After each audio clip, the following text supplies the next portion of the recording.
Ooh. Yeah.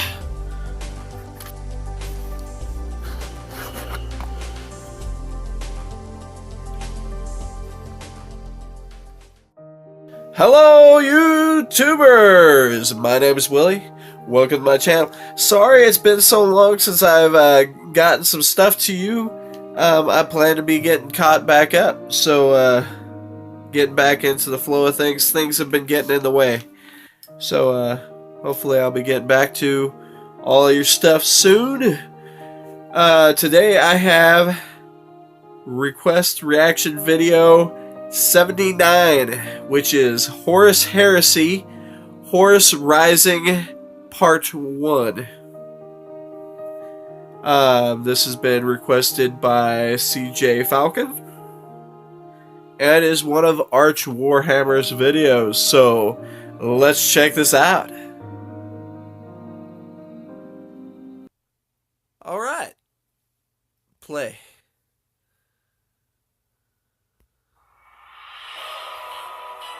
Another good old Arch video.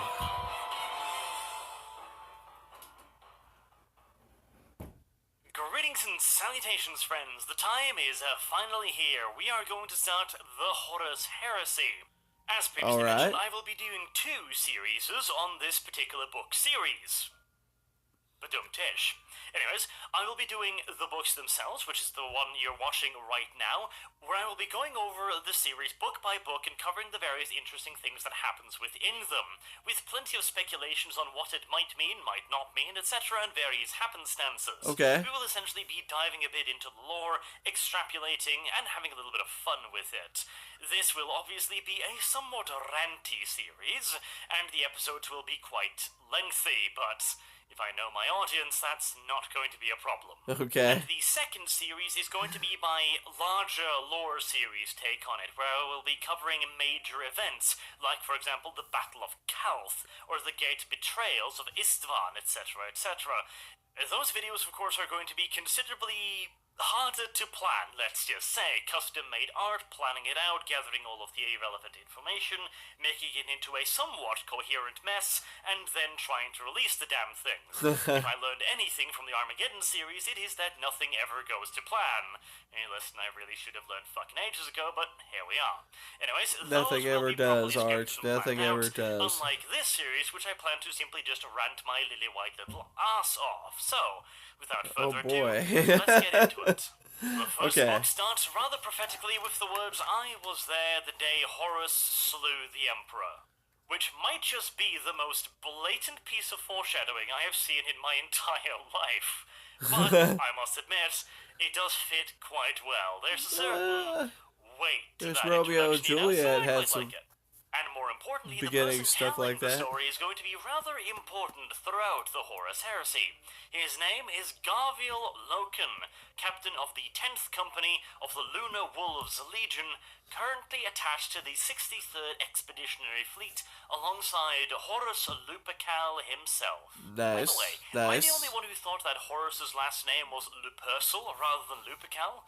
I actually looked up the Roman supposed pronunciation of it, and it is apparently Lupercal. Granted, Lupercal, huh? It's a dead language, so God knows how it actually sounded, but it seems to be correct, as far as I can tell anyways. But let's return to the point. How the fuck, might you ask, did Horus kill the Emperor long before the events of the Horus Heresy? That seems unlikely. Well, you see, this tale belongs to a somewhat peculiar war, to put it mildly, and is being told for almost comedic effect, really, by Garviel Loken here in the beginning of the book. In fact, he stresses very specifically that he is not being serious when he says, "I was there the day Horus slew the Emperor," making sure that the audience gets the joke.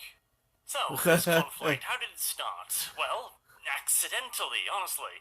The 63rd Expedition happened across a system that had remained isolated so far, and the moment they translated inside the system, they were hailed over Vox frequencies. They were being greeted by the Imperium of Man, which lay at the center of a system of 9 worlds and inhabited the world Terra. And to make it even more majestical, they were ruled by the Emperor. And they welcomed their brethren from the cold void of space. Fellow humans come to the center of humanity's expanding empire. Together, they, the humans, would burst forth out of this isolationist part of the galaxy and conquer the galaxy in the name of the Emperor, bringing the light of reason every corner of the galaxy. Okay. I imagine that the command staff aboard the Vengeful Spirit, the flagship of the 63rd Expedition, were vaguely bemused at this point in time, trying to figure out what the odds of this were, because they would have to be long indeed. But strange as the situation was, the fact remained that they had stumbled upon a lost fragment of humanity.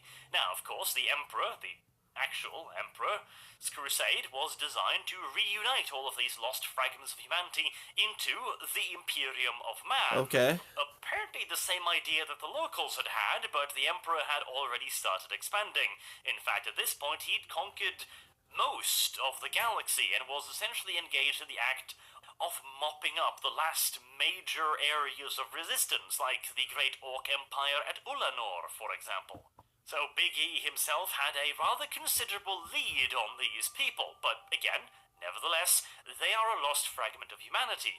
As such, they should be brought into the Imperium peacefully, if at all possible.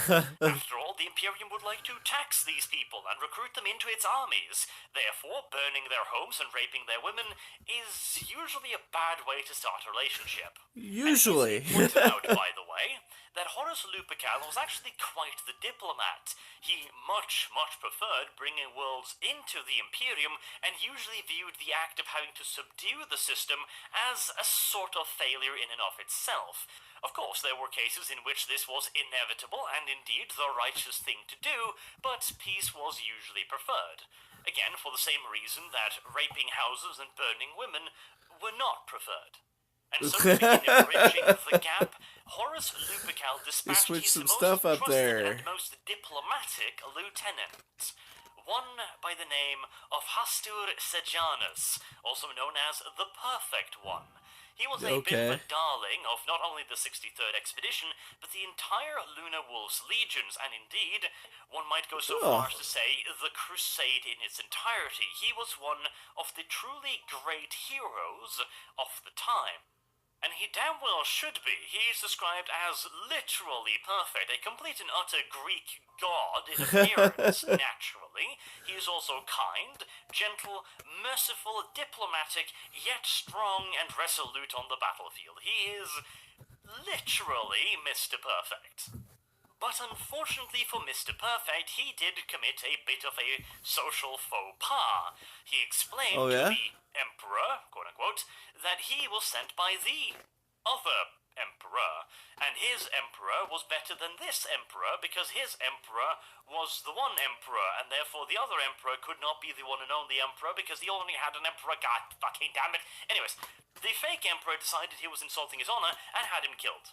Right there in his throne room, snip, off with his head. Now, I gotta question just how perfect the bastard was when he met a guy who called himself the Emperor and then said, "Hello, I bring greetings from the Emperor, Emperor." You what? Who do you bring greetings from? The Emperor. Wait, I'm the Emperor. No, not you, the real Emperor. Wait, what? The real Emperor? What am I then? The fake Emperor, obviously. Okay, fuck you very much, son.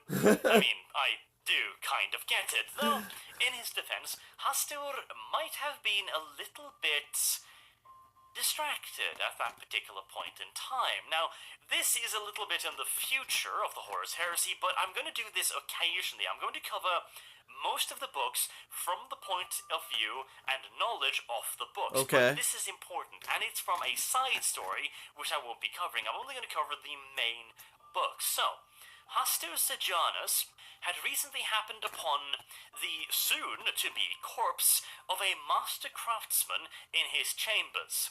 This guy was famous throughout the 63rd Expedition as an absolute master jeweler, and Hastur had commissioned him to do some work for him. When he arrived, he found the master slowly choking to death. His windpipe had been crushed. Hastur, of course, immediately tried to save the man, but he was beyond saving. He could not get him to a medica deck in time. And naturally, being a rather good lad, Hastu wanted to find out who had done this.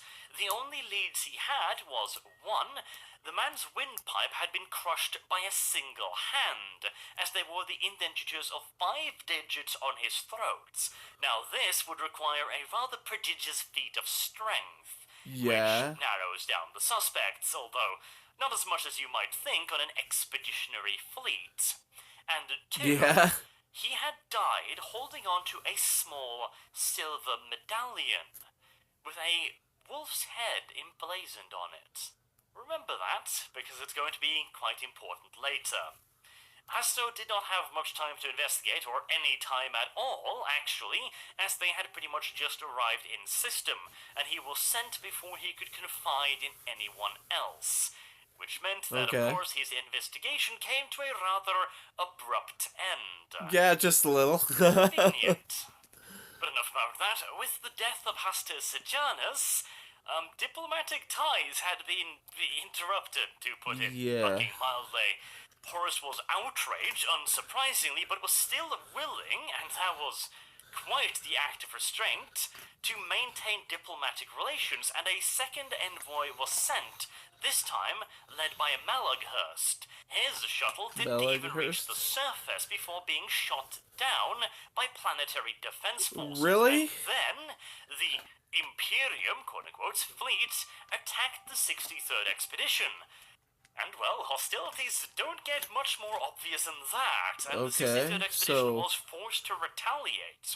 Horus Lupercal immediately ordered the destruction of the Imperium's fleet. This really is going to get confusing, isn't it? And ordered an all-out assault launched against Terra. Really is going to get confusing. Yeah, just Anyways, a little. let's return to the invasion. The Lunar Wolves were famous for being shock assault specialists. They would locate the enemy's top leadership, and they would ram it with everything they had, ripping their enemy's proverbial throat out with one swift and overwhelming strike.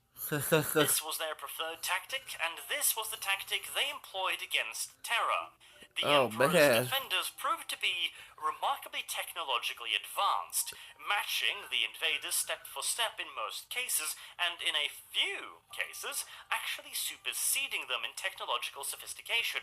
The deciding difference, however, were the Astartes themselves.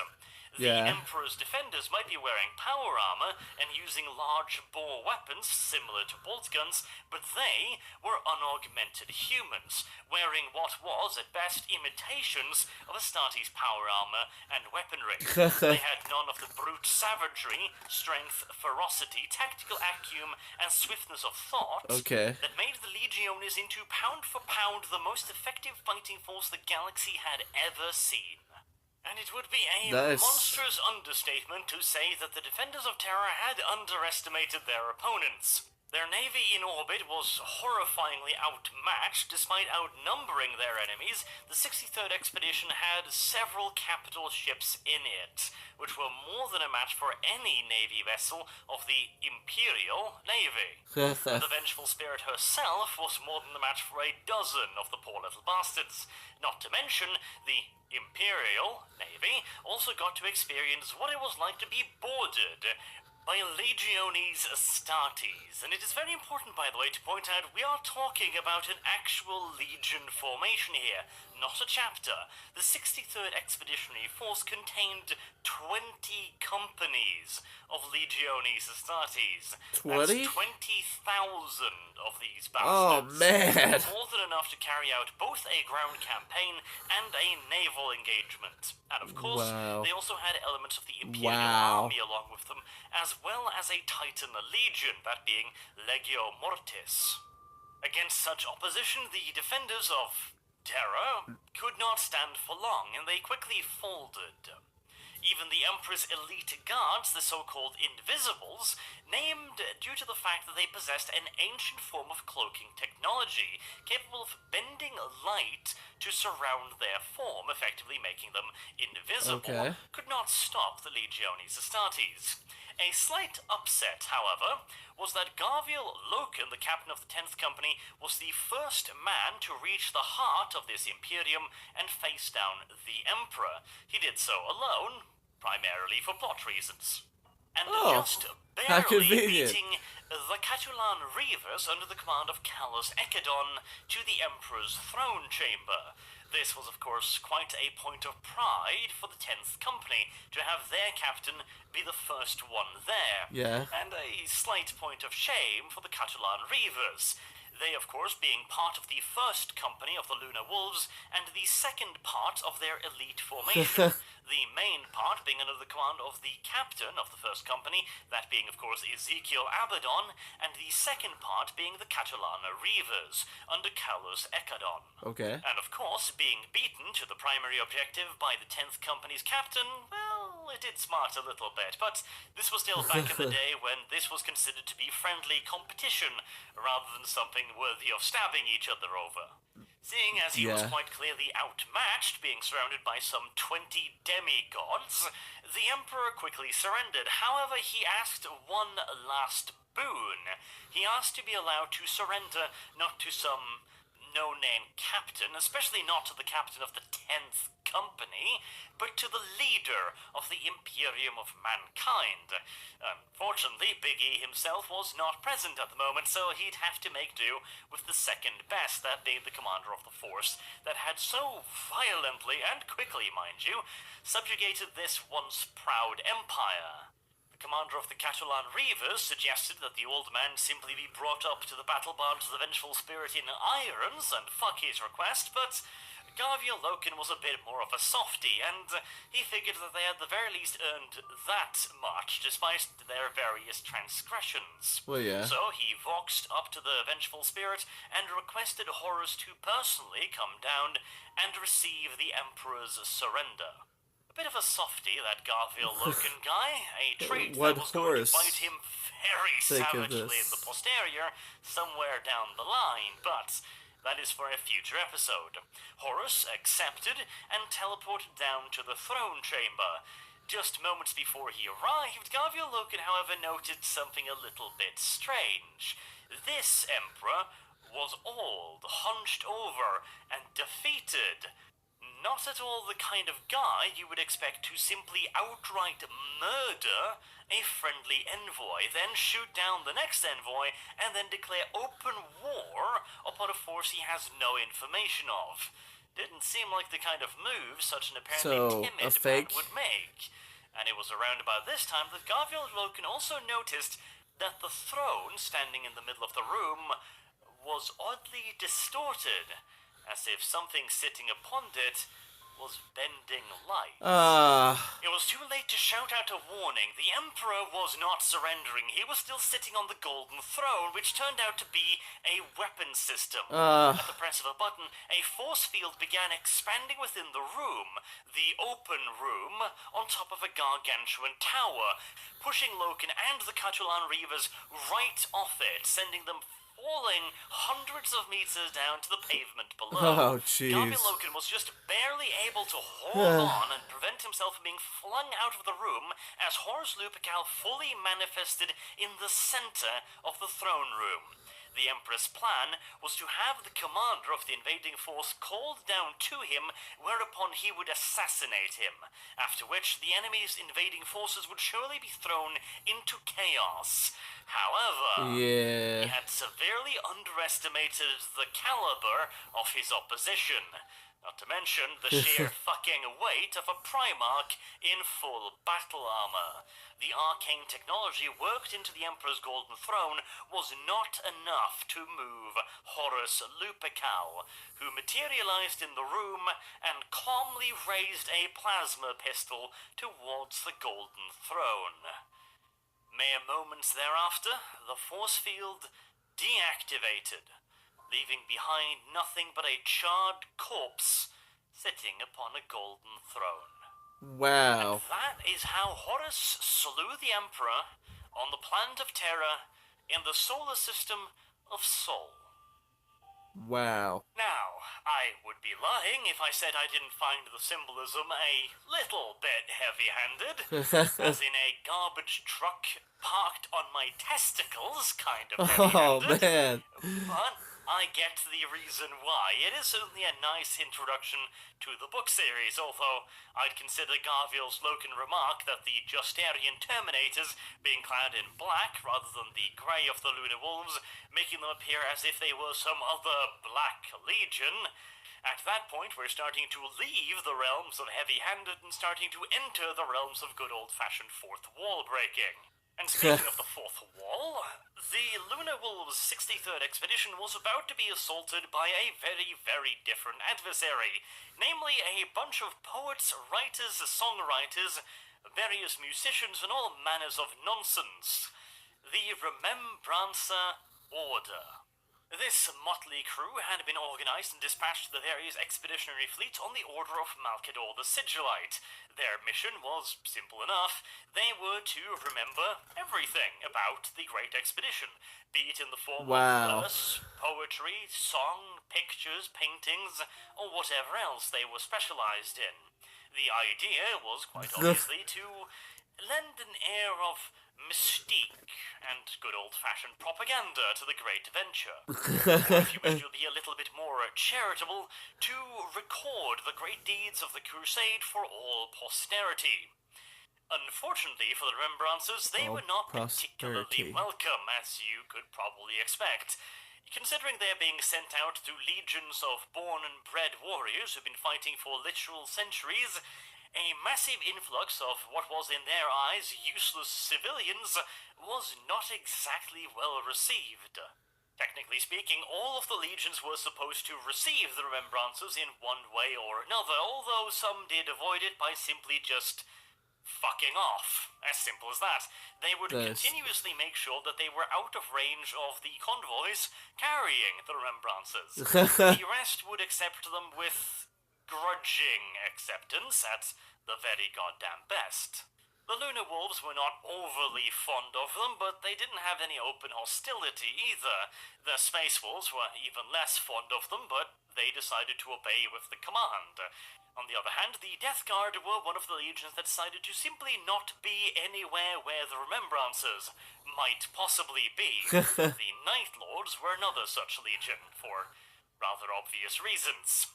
The only legions that gave them any kind of a welcome really were the Thousand Sons, who accepted them as a form of curiosity more than anything, and they viewed them as a potential tool for the future. If these Remembrances could record the Thousand Sons' great deeds and how they use their powers, then perhaps in the future this could be used as a tool to convince others that the Thousand Sons were not, in fact, hellspawn demon monstrosities who fired lasers from their eyes, but instead shining heroes in gold-white armor. And then, of course, there is the Emperor's Children, pretty much the only legion that unreservedly welcomed these new additions, because they are, of course, very, very fond of pictures, musical pieces, and poetry about themselves. Now, with all that being said, it should also be pointed out that Remembrance's orders weren't simply just some random thing that Malkador figured out one night before going to bed. There was a real and proper reason behind it. It was to depict the Great Crusade at the height of its glory, and to communicate that depiction down the line to the civilians, to give them something to believe in, etc. It was propaganda, but it was well-meaning, quote-unquote, propaganda. And it was also meant to guarantee the warriors that was fighting the Great Crusade that their deeds would not be forgotten. That was a point that flew right over the head of a considerable number of them, but hey, details. But it's nice not to be forgotten. Even if the Remembrances were not welcomed by the Astartes, the Imperial Army elements attached to them were most definitively happy to see them, because, well, how do I put this? Being a man in the Imperial Army, or woman for that matter, was an exceedingly exciting time, if you enjoy being bored out of your fucking mind 99% of the time. The life of an there you Imperial go. Army man was, generally speaking, 99.9% mind-numbing boredom and various drills, and 0.1% actual combat. The vast majority of the heavy lifting was carried out by the Astartes, and the Imperial Army was considered to be a support element. As such, only the most elite of Imperial Army units were ever actually utilized by the Astartes. The overwhelming majority of army regiments was simply utilized for stuff like garrison duty, policing actions, and holding relatively quiet lines. And so the introduction of hundreds, if not thousands, of crazed bohemian artists that quickly set up shop, distributing all kinds of wonderful things, including vast quantities of alcohol, were heartily welcomed by the local Imperial Army contingents. Booze tends to do that. As themselves, they had set out from Terra the best of their types, the finest composers, the finest artists, the finest pictographers, the absolute best of the best. Being selected for the Remembrances program was a great honor, and none would dare refuse. They set out, in many cases for years at a time, to travel out to the expeditionary fleet. Their heads filled with all manners of miraculous things. They would see great battles, incredible heroics, and they would make their greatest works yet. Then they arrived to what can only be described as a chilly fucking reception, and in many cases outright combative. That is if they did arrive in the first place. Hell, some legions, not to mention names, threatened to outright fire on the Remembrances if they decided to get too close. Wow. To say that many an illusion were shattered in these opening moments would be a profound understatement. However, at least with the Lunar Wolves, things were about to thaw out considerably. Okay. To begin with, the Lunar Wolves were exceedingly skeptical to these new civilians, but things changed rather quickly when a young pictographer by the name of Euphrates Keeler took an iconic and masterful picture of Malaghurst. It would appear that he had not died when his shuttle was shot down. Instead, he was crippled for life, even as an Astartes. But his triumphant return as a phoenix rising from the flames spread like wildfire throughout the expeditionary fleet and beyond. This quickly garnered the Remembrances with considerable credibility, now that both the Astartes, the higher leadership, and the Imperial Army officers all saw that, hey, maybe these guys aren't that bad after all. And so, everything else being equal, the Remembrances were relatively welcome amongst the Lunar Wolves and were given a fair bit of access to its officers and soldiers. Now, granted, when I say fair bit of access, I mean that they were given any access whatsoever. At all, yeah. Generally speaking, most of their requests were still denied, and if they had the temerity to request to be brought down to the surface of a planet being made compliant to actually see the battles they were supposed to be remembering, they were usually told that they could shove that particular idea up a place where the sun don't shine and forget about it. Yeah. Usually in somewhat more diplomatic terms, but not by much.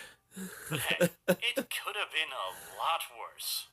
Anyways, enough wibble-wobble, let us return to the point. So, let us now talk about something that's actually pretty important to know based on the first book. Namely, what the fuck is a Mournival, and is it tasty?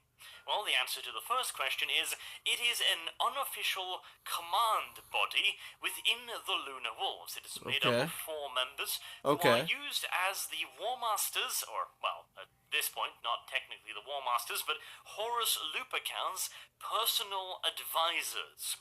Technically speaking, the Mournival holds absolutely no military or political power within the Legion, beyond their roles as individual captains, and in fact, they see their role in the Mournival as being in addition to and separated from their duties as company commanders, which is why a person in the Mournival could issue advice that would go against the interest of their company, for example.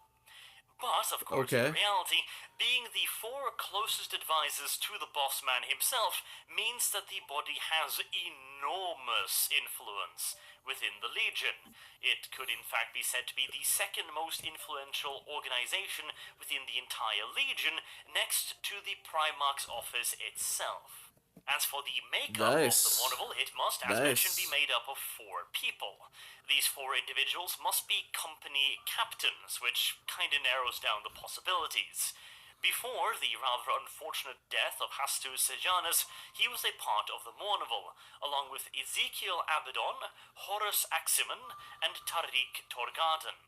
And yes, I must admit, I'm quite proud of my ability to recite that from memory. And as to the second question, no, in all due likelihood, the Mournival is not tasty. Space Marines are not particularly tender. The observant Are you sure you can't make a good sauce for him? If there are supposed to be 4 Mournival members, and Hastur Sejanus was one of them, then first and foremost, that means that introduction into the Mournival is certainly not based on IQ. Considering the aforementioned blonde guy decided it was a good idea to bitch out an emperor in his own throne room. Idiot. And the second problem is that there are now 3, rather than 4 members of the Mournival. So how does one go about fixing this? This is, after all, a fairly important position, because 1, it does carry rather considerable political power within the Legion, and 2, this is a very special body. This is pretty much the only gathering of people Horus can turn to for, shall we say, personal guidance. Generally speaking, being a Primarch, any and all opinions you will be receiving is going to have some form of agenda behind it, because, well, everyone has an agenda to push. By organizing the Mournival, he managed to, at least to some extent, sidestep this. As I mentioned, when somebody speaks in the Mournival, they do not speak from their position within the Legion, not for the 1st Company or the 10th Company or whatever. Rather, they speak from the position of an individual, offering their own opinions, which Horus considered to be extremely valuable. Now again, there is no seniority as to who gets selected for the Mournival. The captain of the 2nd Company doesn't move up the line or anything like that. There is a selection process, where the remaining members of the Mournival, as well as Horus himself, weigh in on the various candidates, and then come up with one person they wish to induct into the Brotherhood. In this case, there were several candidates, however, one came with a recommendation that none others did. At this point in time, the 63rd Expedition was joined by a small number of Imperial Fists, including their Primarch, Rogel Dawn. The Fists had been recalled to Terra to fortify the Imperial Palace and to become the Emperor's personal Praetorians. Now, this was, of course, a very, very honorable mission. This meant that the Emperor trusted the Fists above any other legion, as he would make them his very own guardians. But, on the other hand, it also meant that the Imperial Fist would have to leave the front line, the cutting edge of the crusade, and give up on any further accolades that might be earned. Not to mention, while all of the other legions got to finish the fight, the Fists would have to toddle off back to Terra and twiddle their thumbs for the rest of the campaign. Nice. Not exactly what a born and bred warrior would have wanted. But we'll get back to all of that at some later date. For now, Horus had requested Dawn's help in selecting a new member, and Dawn, being Dawn, read through every single personnel file of every single person available to take up the position, and then finally came up with a name after considering every last one of them, their shoe size, their personal opinions, and what they had for breakfast that morning. Because Dawn. And came up with Garviel Loken, a choice that Horus himself approved of. Because, here's the thing, the Mournival is supposed to offer a certain sort of balanced advice to Horus. This means that you can't have too many warmongers on the council. You can't also have too many neutral people, etc. You need a mix of opinions to create a balance for Horus to then take under advisement. Which means that somebody essentially had to become the next Hastur Sejanus. And considering that blonde Sejanus was very, very fond of honor and a very literal interpretation of orders, in other words, having a stick so far up his ass that it would make an Imperial Fist proud, then Garviel Loken certainly was a good choice. In fact, he was so straight-laced that he almost refused the honor of entry into the Mournival because they had a tradition with a little bit of theatrics attached to it. So, when the Mournival was originally founded, they did so in an area where the moon could be reflected in a still body of water. After that, that became a tradition. To Loken, however, this smacked of unclean heathen rituals, and he almost refused the honor due to this fact. But Tariq Torgaiden managed to surgically remove the stick for but a moment at the very least, and convinced Garviel that this was all a piece of harmless theatrics, primarily based on good old-fashioned tradition. And tradition is, of course, very important, especially inside an organization as old as the Legiones Astartes.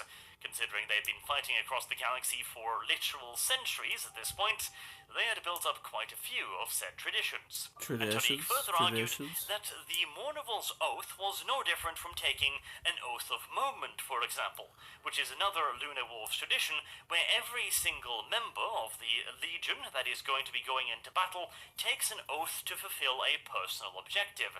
This might be to do something specific, like taking an enemy commander's head, or carrying out a specific objective, or it might be something very general, like upholding the honor of the Legion, stuff like that. Okay. And so, without much further ado, Garviel Loken became the fourth member of the Mournival, and therefore was admitted into Horus's sanctum, and given direct access to the Primarch himself, which Garviel had a bit of problem with accepting to begin with. Now, this is an interesting part. So, of course, Adeptus Astartes legionaries are far above normal humans, and a Primarch is as far above a legionary as he is to a human. But it's more than that. A Primarch isn't simply impressive because he's really, really large and viciously intelligent. He has an kind of charisma, a kind of attractive property that simply do not exist in mere mortals. It borders on the edge of a psychic ability, and in fact, there are speculations, especially concerning certain Primarchs, that suggest that that might actually be the case, but, well, that is more or less pure speculation. It is also the possibility that Astartes in particular are genetically programmed to view their Primarchs with a certain degree of extra respect. And as for the mere I mortals, can believe well, that. let me put it like this. First and foremost, the Primarchs are pretty much the most famous entities within the entire Imperium, only second to the Emperor himself. Secondly, they are absolutely massive, easily 2 to 3 times the size of your average man. And in addition, they are practically perfect. Their facial features are beautiful, their anatomy is quite literally flawless, although massively enlarged. And as for their intellect, it is practically beyond human understanding. We are talking about a creature here capable of making advanced spatial trajectory calculations for his entire fleet in his head. Not to mention that he also has a perfect eidetic memory and never ever forgets anything he has ever seen or read in his entire life. And considering he also has access to pretty much every single scrap of information in the entire Imperium, yeah, he's pretty goddamn smart. You can imagine that meeting such a man would be somewhat intimidating. And there is also the fact that Horus knows everything about diplomacy and personal interactions as well.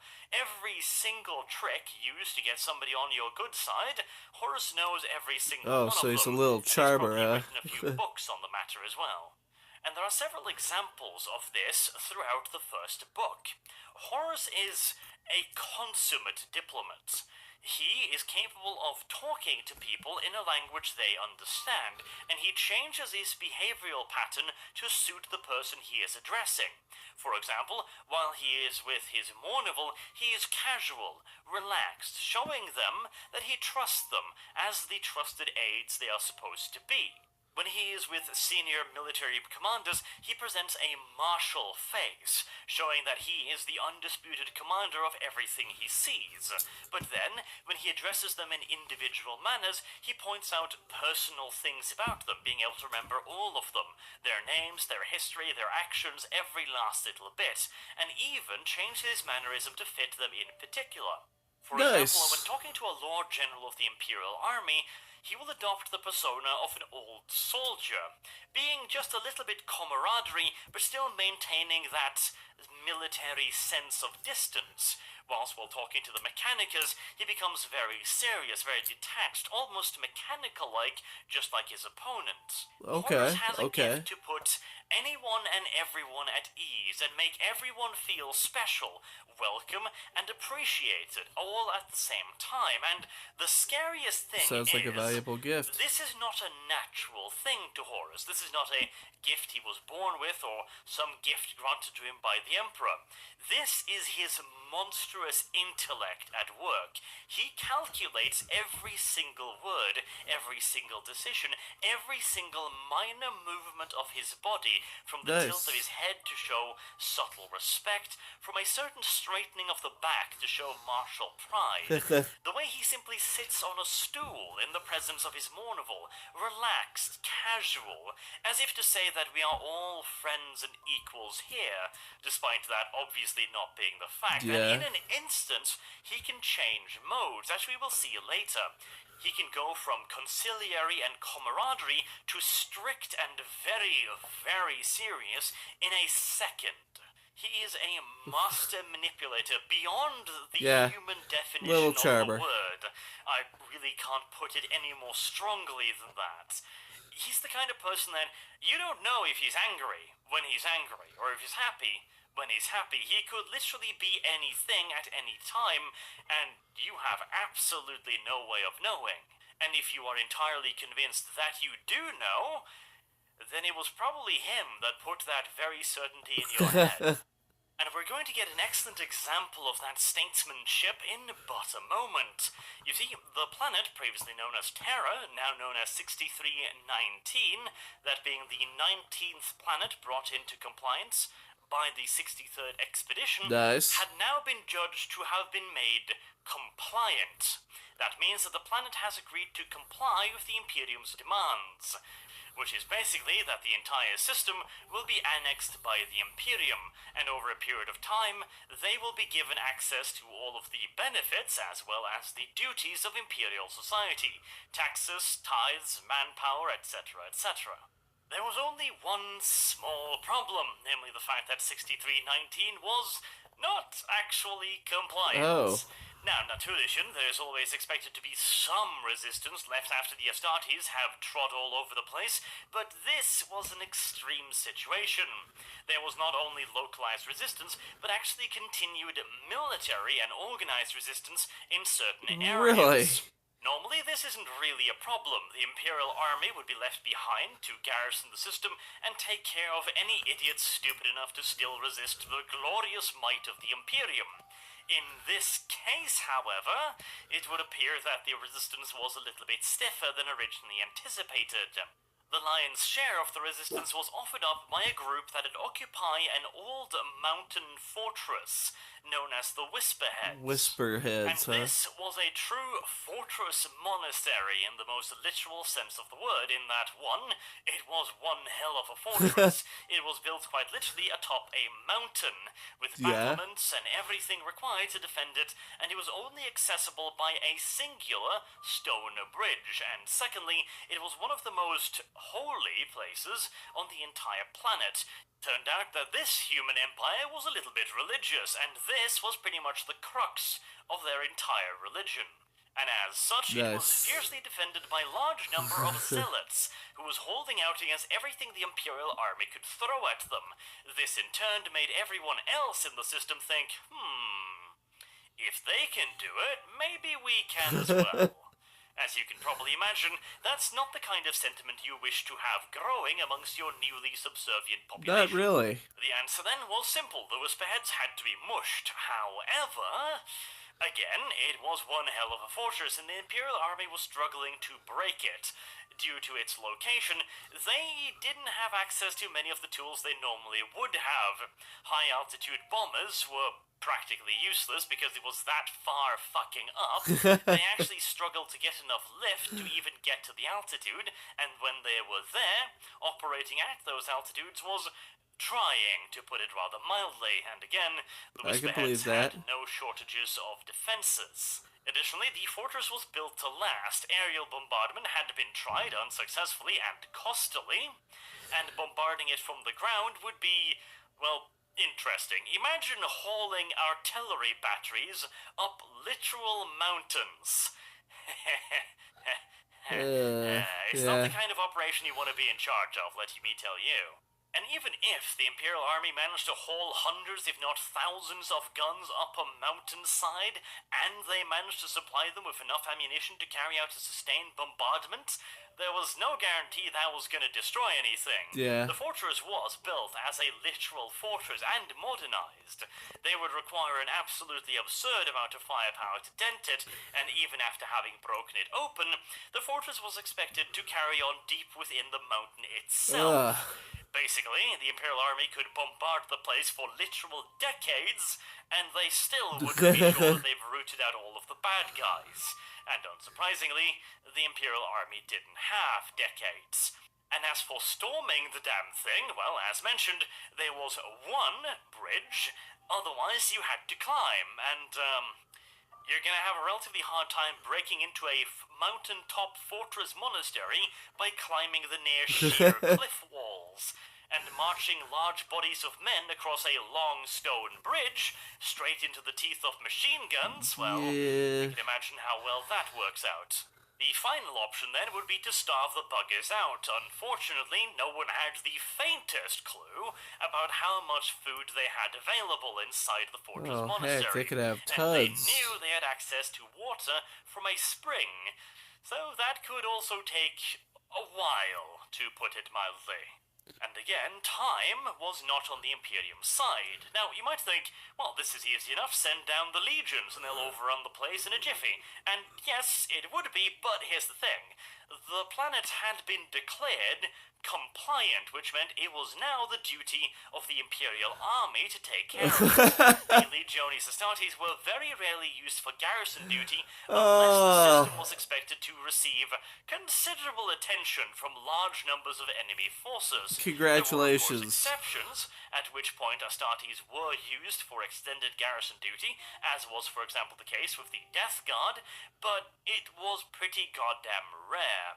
And in the case of a situation where the Imperial Army had already been handed control, it would almost certainly be seen as an insult to interfere in their business. It would essentially be the Lunavals looking down at the poor army men and go, "Ha! You can't even deal with one paltry, ridiculously heavily fortified mountaintop monastery? Ha ha ha ha! Wiggling."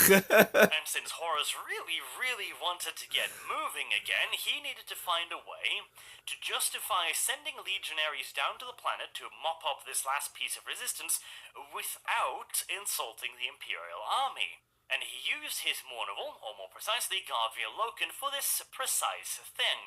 Now that Garviel was a part of the Mournival, he could attend the high-level briefings, usually attended by only the highest ranking amongst the Legionaries' expedition. Okay. But as the member of the Mournival, he could stand by with the rest of them. And so, after Horus and the rest of the War Council, including the Mournival, had been briefed on the situation, Horus said that this was indeed a bit of a problem, but what to do, as he gave Loken a meaningful glance. And I wish to point out, Horus hadn't spoken to Loken about this specifically before. Loken had been told to be ready when his time came, but that was about it. So when Horus glanced in his direction, Loken didn't really know what was expected of him. Yet he stood forth and he simply gave his opinion. In his opinion, the 10th Company had failed.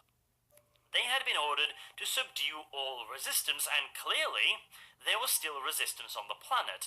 Therefore, the planet could not be considered to be fully compliant, and in such a scenario, he would ask the Imperial Army's commander for permission to take down the 10th Company and finish the job. Horus had been banking on the fact that Loken was a very honorable man and would probably want to properly finish what he had started. And now that Loken had suggested that he would finish what he had started, he had given the Imperial Army commander a way to not only save face, but appear gracious in allowing the 10th Company to take care of this problem that was technically their problem to take care of. Horus had got in the first everything he place. wanted. The 10th Company departed immediately to take out the Whisperheads, and the Imperial Army, far from being insulted, was actually grateful that not only had they saved face, they had also been allowed to appear magnanimous. Additionally, it gave Horus back a certain amount of control over the battlefield situation. Because, again, here's the thing. If the Imperial Army was left to do this, they probably could do it. The problem is, it would take considerably longer. As in all due likelihood, secondary and tertiary revolts would spring up, inspired by the actions at the Whisperheads. This would then lead to a wider war, necessitating a stronger Imperial response. And, well, Horus hadn't come all this way simply to grind yet another human civilization into dust. Horus was of the opinion that when they found a human civilization, they should leave it better than they had found it, and that was the only way to ensure they would stay loyal. Horus was of the opinion that every time they had to be heavy-handed with the civilian population, they only bred resentment, and by extension, further resistance, which is pretty much exactly what would happen. Horus was pretty smart when it came to these things, and I do believe he genuinely thought as well that these worlds were human worlds, and they were worthy of his protection. Of course, again, the wider goals of the Imperium had to be taken into consideration, but I really do believe that Horus wanted these wars to be as humanitarian as possible and as soft as possible. Now, granted, his theory was also that the only humane war is a swift war, and the only swift war is a vicious and brutal one, but to be entirely honest, that is probably a correct assumption. The more vicious and violent a war is, the shorter it is also likely to be.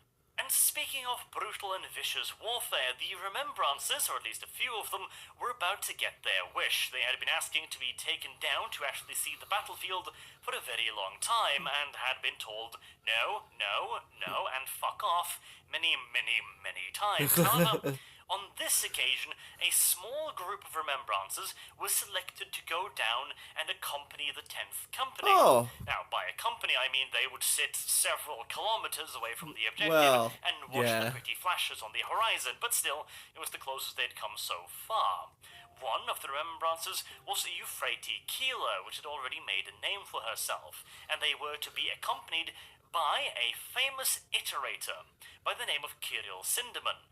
A iterator is essentially a propaganda officer. It is their job to make sure that the glory of the Imperium comes across loud and clear to any subjugated population. And amongst their ranks, Kirill Sinderman was the absolute finest of them all. And he was to accompany the Remembrances to make sure they remembered the correct things.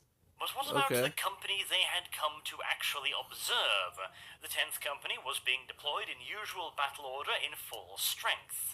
Additionally, Loken had been offered the services of the 1st Company's Terminator elites, the black-armored Justarians, but Garville reminded Abaddon that this was the 10th Company's fight, to which Abaddon replied that he would inform Falcus Kibre, the leader of the 1st Company's Terminator elite, that he and his Terminators were just not needed.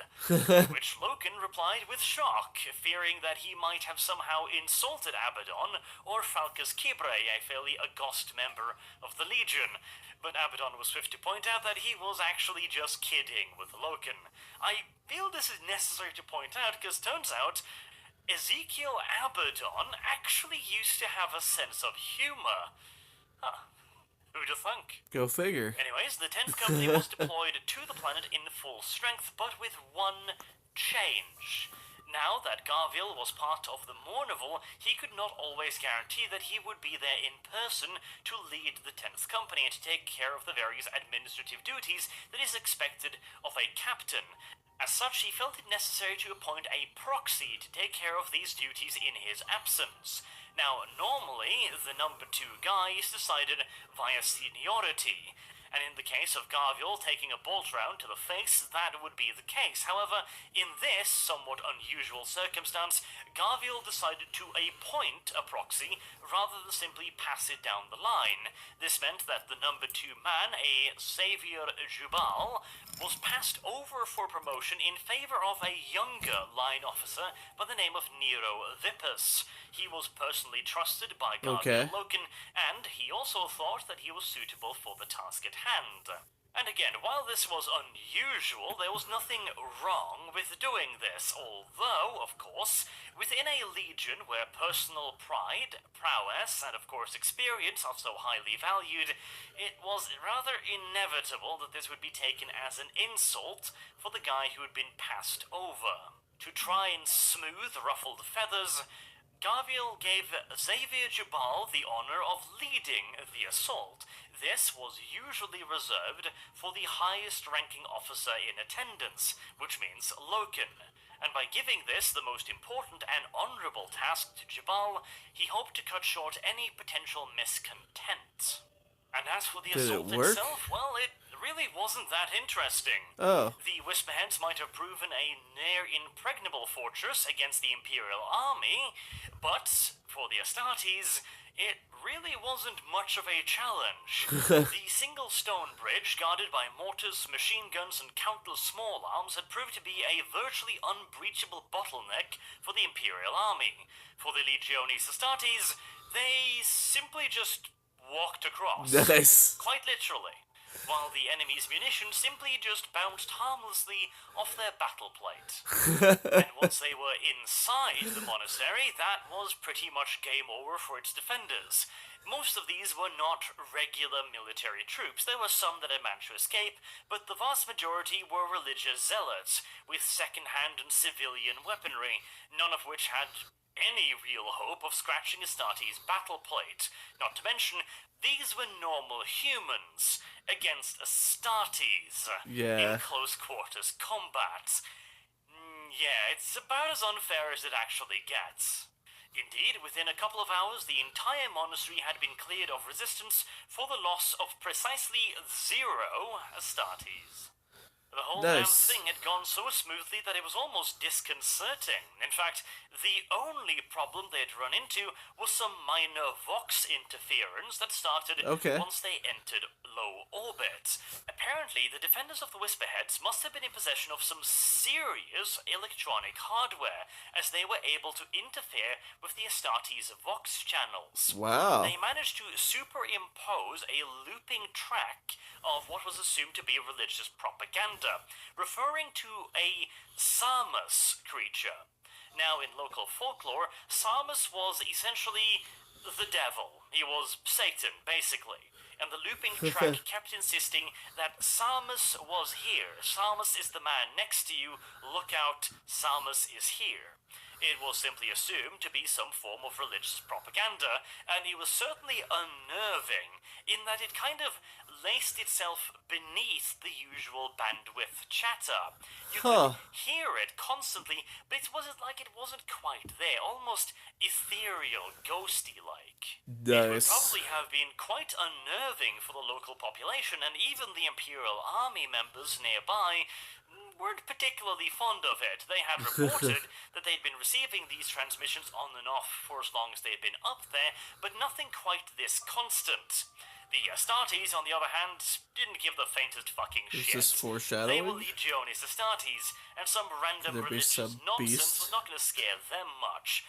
It was, however, interesting that the locals were in possession of technology capable of screwing with their communications network, and so they were very interested indeed in locating and perhaps figuring out how it worked.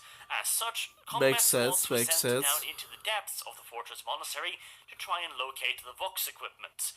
One of the squads that reported back was Xavier Jubal's squad, which told Loken that he should probably come down and see this. And that was it. I feel like I should edit in a ping sound here, but I'm gonna resist the impulse. And that is because Garviel really did need to see this. So, when he was called down into the bowels of the fortress monastery, he found Xavier Jubal standing over the corpses of his squad. Considering that no casualties had been reported, this seemed slightly unusual. All jokes aside, we do need to talk about something before moving on. At this point in time, the idea of Astartes fighting Astartes was not only ridiculous, but virtually impossible. It wasn't a thing that could happen. In fact, later on in the book series, we will hear of a certain ultramarine who received censure for merely thinking the thought. Saying that Astartes could ever fall upon Astartes was much like saying a waterfall could suddenly start flowing upwards. It just wasn't a thing that could happen, and yet, Xavier Jubal had apparently done just that.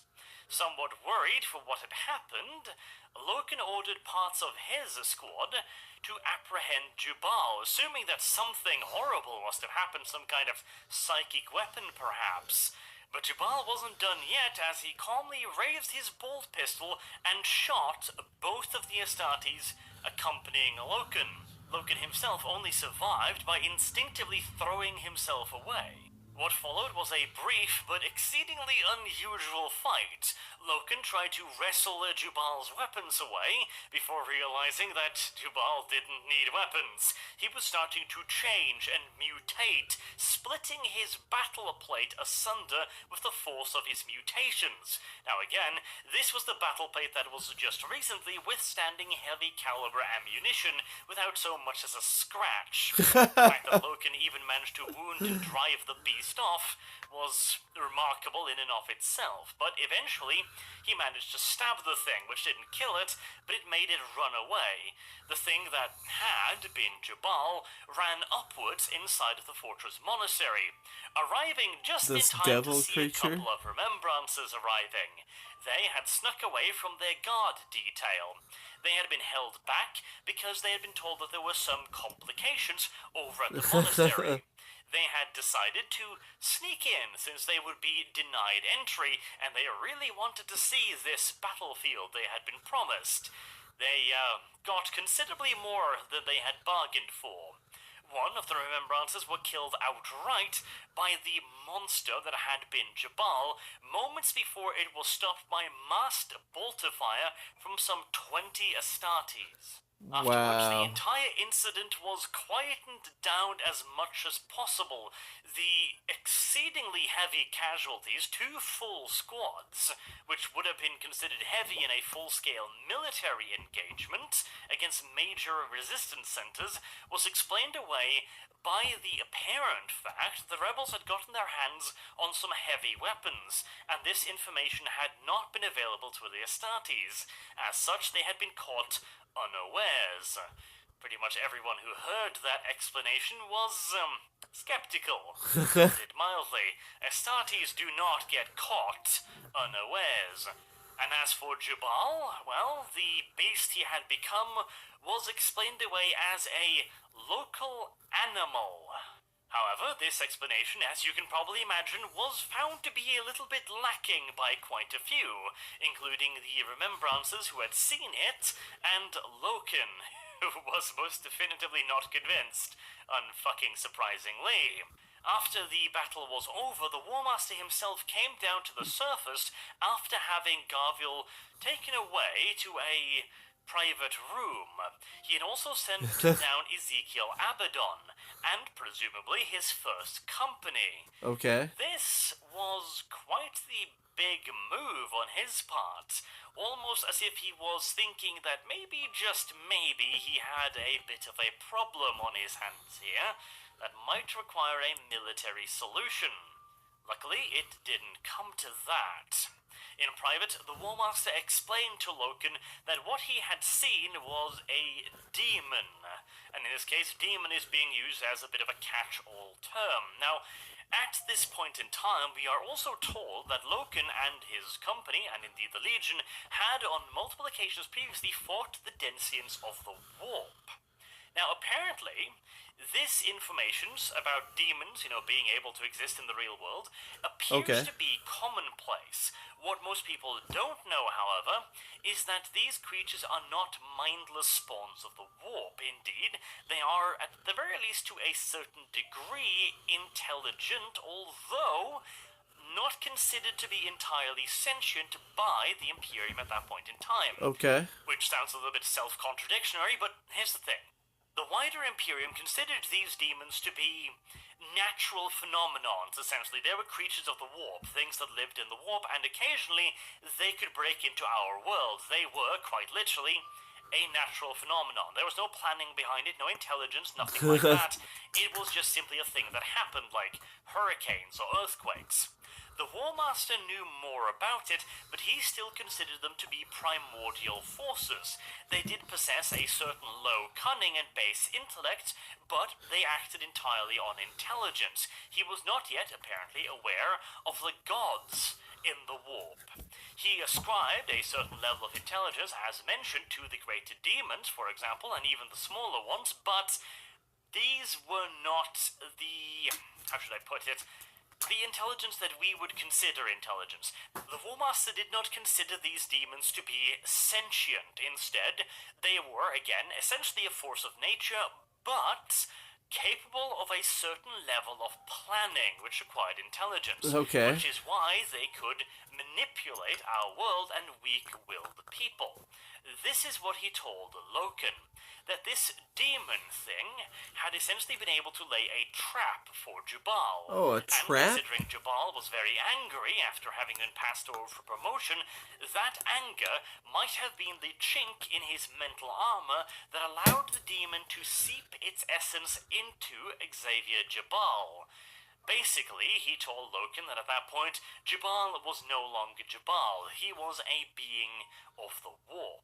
Horus further went on to explain that this was being kept a secret from the Imperium at large because of the threat it might pose, and the fact that the Emperor did not have a solution as of yet. He even shared with Loken that the reason why the Emperor had left the Great Crusade at Ulanor and headed back home was not because he'd gotten sick of fighting, but because he was heading back home to find an actual solution to the problem that was the war. That makes sense. He also appeared to be a little bit disappointed, perhaps, or maybe even I'd go so far as to say slightly wounded by the fact that the Emperor had not seen fit to bring Horus along with him, and not even bring him in on his secrets. After all, Horus was now War Master. What possible reason could the Emperor have of keeping anything secret from him, his finest son? Clearly was a little bit hurt by that, but I can believe that. Explanation over.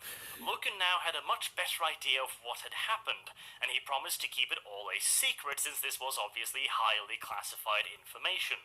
And with that done, all resistance on the planet had finally been crushed at a slightly heavier price than necessary, but still, it was all done, and the 63rd Expeditionary Fleet could leave the system and head back to the Great Crusade at large, and just in time as well as they received a distress call from a Blood Angels Expeditionary Fleet. Oh. Apparently, the Sons of Sanguinius had bitten over more than they could chew, and was sending out an urgent distress signal. Naturally, the 63rd Expedition was honor-bound to respond and set off immediately. Whilst all of this was going on, Garvia Loken had one last solemn duty to carry out. Cleaning out the cells of the legionaries lost in the Whisperheads, including, of course, the personal effects of Xavier Jubal. Now, the Lunar Wolves were a fairly Spartan chapter. They lived in small private rooms called cells, and they didn't own much. Mostly maintenance equipment for taking care of their armor. A few personal trophies, perhaps, maybe a book or two they were particularly fond of, but that was about it. No lavish rooms for the Emperor's finest. In Jubal's room, however, Garvia Loken came across something unusual. A small silver medallion engraved with a wolf's head. Loken already had his suspicions about what this could be. He had heard rumors of so-called warrior lodges within the Legion. This was a tradition that had been swirling around the various legions for quite some time, but had never really been openly accepted anywhere, except for one exception, which we'll get to later. This meant that the lodges had to operate in secret, and Loken was not very fond of secrets. And a secret organization operating in secret inside the Legion, with a secret list of members that can only be identified by secret medallions, well, that's about as secret as it gets. And now he found a large medallion in the locker of somebody who had turned into a demonic being secret before his drinking very game. eyes. Somewhat suspicious, yes? Might the two have something in common? A secret society nobody knows anything about, and a battle brother turning into a raving lunatic. Loken wished to launch an investigation, but before he could do so, he was contacted by a member of the Mournival, Horus Rising himself. Okay. And he showed Loken a small silver medallion with a wolf's head engraved upon it. Aximand invited Garviel to come attend a lodge meeting. He knew he had discovered that Jabal was part of the lodge, and he admitted as much, and wanted Loken to be informed before he launched any official actions.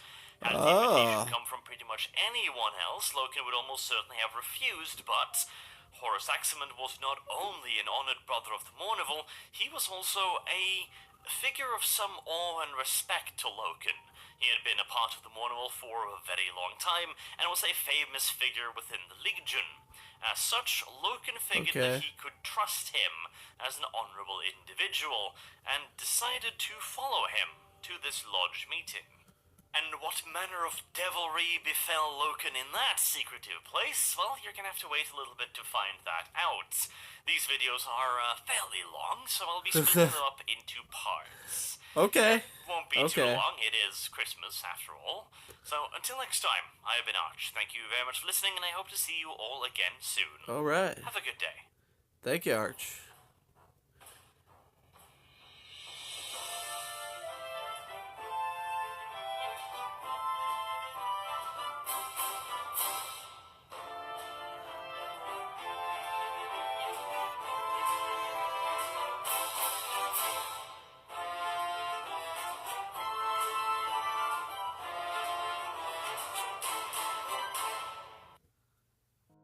Alright, so that was Horus Heresy, Horus Rising, Part 1. Quite entertaining and quite informational. Thank you for that, Arch. If you guys want to see more Arch, there's a link in the description. So go check him out. And, this was requested by CJ Falcon. So, thank you for that. Thank you for this request. Quite entertaining. Thank you. Willie, out. If you like the video, stay tuned for more content. And as always, feel free to comment. Have a good one.